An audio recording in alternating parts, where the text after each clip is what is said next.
గత అనుభవాలను దృష్టిలో ఉంచుకుని వైకుంఠ ద్వార దర్శనాలకు విస్తృత ఏర్పాట్లు చేశామని టీటీడీ చైర్మన్ బిఆర్ నాయుడు తెలిపారు.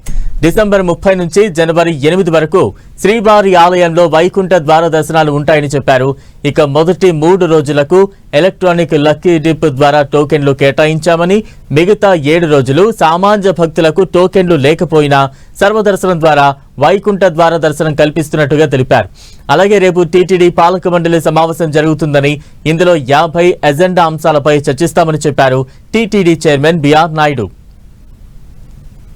మొదట 3 రోజులు ఏదైతే ఉందో వైకుంఠ ఏకాదశికి దాన్ని లాటరీ ద్వారా సెలెక్ట్ చేయడం జరిగింది.